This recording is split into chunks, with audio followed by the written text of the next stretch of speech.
Hello दोस्तों, आप सभी को मेरे इस चैनल पर हार्दिक अभिनंदन है। भगवान श्री राम के बारे में तो आपने सुना ही होगा, लेकिन भगवान श्री राम के जन्म के कुछ ऐसे रहस्य जो शायद आप नहीं जानते होंगे।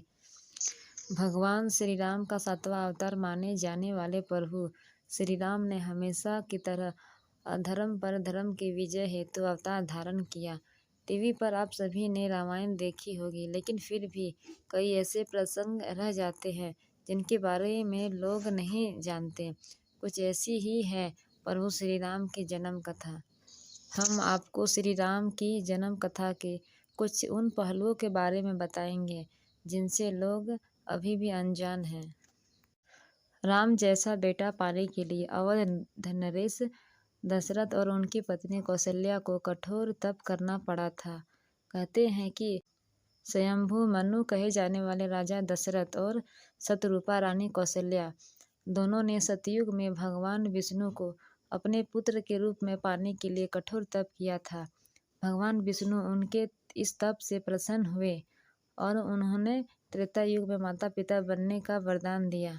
राम के रूप में विष्णु के अवतार का इंतजार हर किसी को था, लेकिन राम के माता पिता बनने का वर पा चुके दशरथ और कौशल्या का धैर्य जवाब दे रहा था।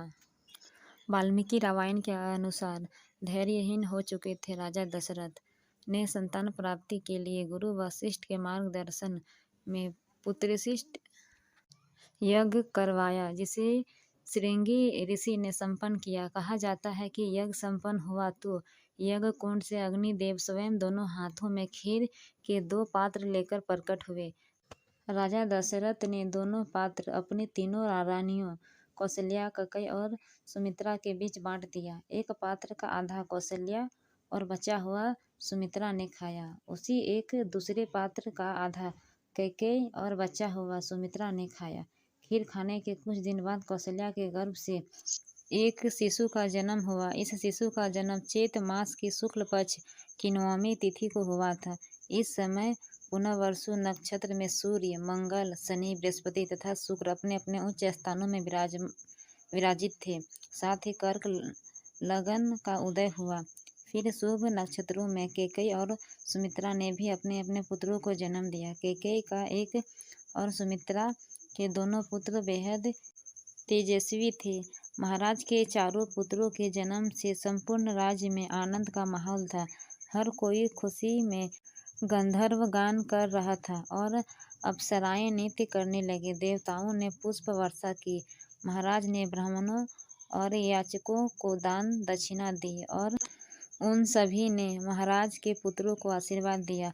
प्रजाजनों को महाराज ने धन धान्य और दरबारियों को रत्न आभूषण भेंट दी। महर्षि वशिष्ठ ने महाराज के पुत्रों का नाम रामचंद्र, भरत, लक्ष्मण और शत्रुघ्न रखा। जैसे जैसे ये चारों बड़े होने लगे, श्री रामचंद्र अपने गुणों से प्रजा के बीच बेहद लोकप्रिय हो गए। उनमें ऐसी विलक्षण प्रतिभा थी जिनके जरिए वो कम आयु में ही समस्त विषयों में परंपरागत हो गए थे। वे हर बात में निपुण थे, जैसे हर तरह के अस्त्र शस्त्र चलाने में, हाथी घोड़े की सवारी आदि में। वे अपने माता पिता और गुरुजनों को बेहद आदर करते थे और उनकी सेवा में लगे रहते थे। उनके तीनों भाई भी भरत, लक्ष्मण और शत्रुघ्न भी उनका अनुसरण करते थे। तो आपको राम जन्म की ये कथा कैसी लगी? आशा करती हूँ कि यह वीडियो आपको पसंद आया होगा। यदि मेरे इस वीडियो को आपको पसंद आया होगा तो मेरे इस चैनल को सब्सक्राइब करके रखें ताकि मेरी हर एक वीडियो आप तक पहुँचे।